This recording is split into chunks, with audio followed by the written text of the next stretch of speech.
Welcome to a Glasshouse Films presentation of A Midnight Review. I'm your ever-bearded host, Carson, and today we're tackling a different kind of genre on the show, foreign chick flicks. Yeah, didn't think I'd go and tackle this genre, did ya? Now, the chick flick is something of an odd term to give to films. I mean, is it a genre? Is it common tropes and themes recycled by the studios as a paint-by-numbers way to guarantee butts and seats? Or is it simply just a label that men and women apply to fluff movies aimed solely at women aged 13 to 45? The answer is yes. It's because of this reason that I'm interested, instead, in tackling a foreign chick flick. Now, foreign chick flicks tend to have a different edge to them.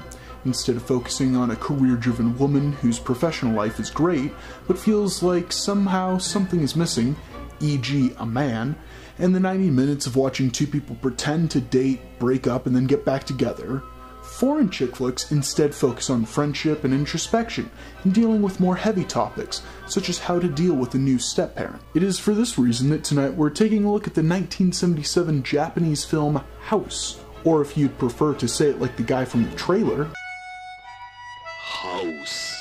The film is certainly an oddball. If you're at all familiar with the chibi or almost Lolita-style acting many anime shows have adopted, then this film will certainly feel very familiar. Even the names of the characters suggest an almost super innocence at play with all the actresses. In fact, all of the actresses but two weren't even professional actresses when the film began shooting. But being a foreigner myself, I feel like the acting was actually very well done. I mean, it's not like we're watching the Japanese equivalent of Shakespeare happening, but it's very serviceable. Many of the characters actually fit into simple archetypes to the point that their names are the names of the archetypes they fit into. No, I'm not joking. Look at this nonsense.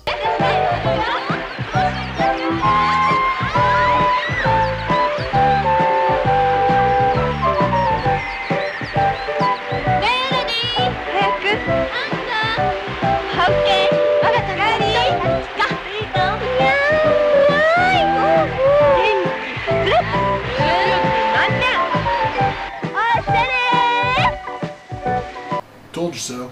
But that actually perfectly shows off that the innocent schoolgirl slash chibi style acting is not only ingrained deep into the acting style, but it's also very apparent even with the directing style and editing of the film itself.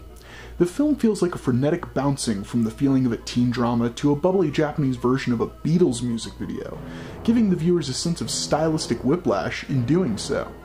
But the feeling never actually feels out of place. Upon multiple viewings, the film actually has an odd rhythm with how it chooses to walk through the plot. While most of the conversations feel inane and ramble on way too long, the film never quite manages to become pestering, or even overstay its welcome at any point.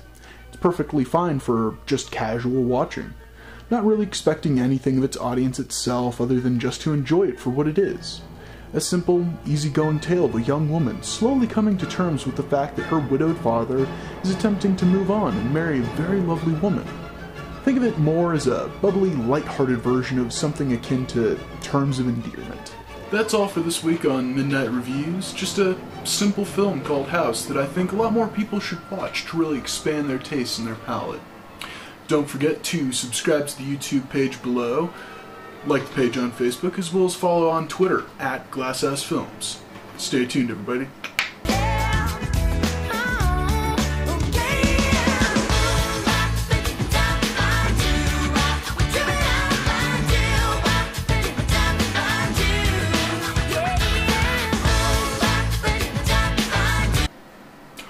Oh, I completely forgot to mention, everything that I went over in the review only actually applies to the first 30 minutes of the film. The remaining hour of the film is composed mostly of this.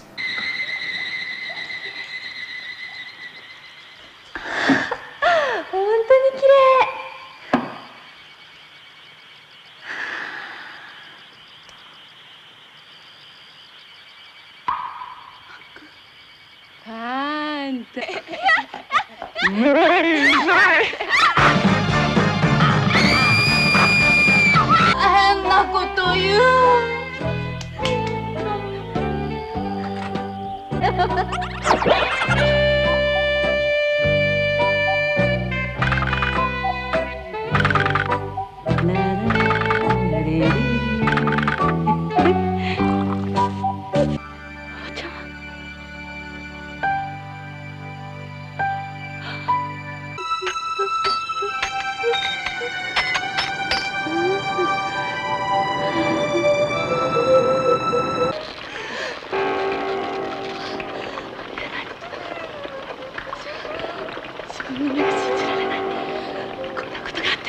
Did you really think I'd cover the Japanese version of Grey Gardens? Really?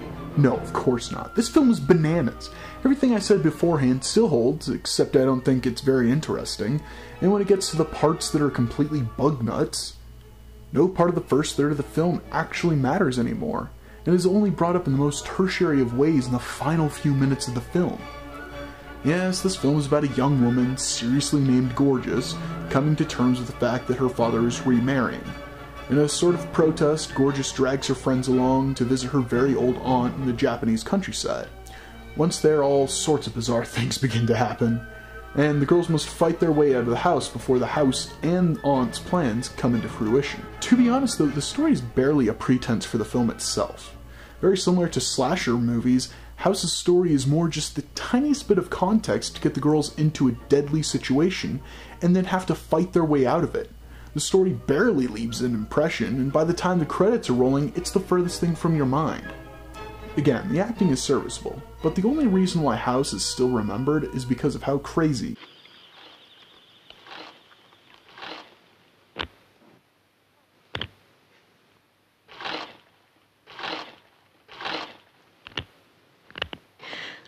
the film is, and Toho's reaction upon the film's release.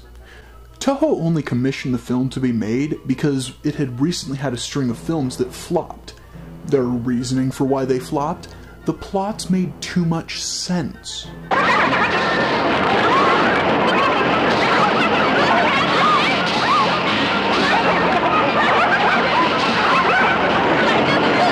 That's right, these films were too sane, so they'd set out to make the craziest movie of all time.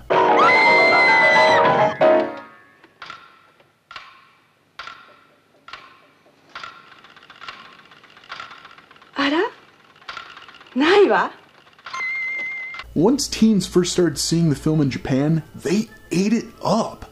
This actually caused the studio to go into a bit of a tizzy and for some reason pulled it from the markets themselves and kept it in the vaults for years and years until just recently. But here it is now, re-released for the masses to see. And honestly, it's not a good film at all. It really is barely worth your time. Granted, the film is crazy as hell, and it's little more than that. So if you want an absolutely crazy movie, go ahead and check this out. But to be honest, you should only really watch it with friends. If you watch it by yourself, the film kind of becomes tedious, and by the end you're not really enjoying yourself, you just want the film to end. But if you're watching it in a string of other midnight movies, you and your friends might actually have a lot of fun just drinking some beers and watching the craziness happen on screen.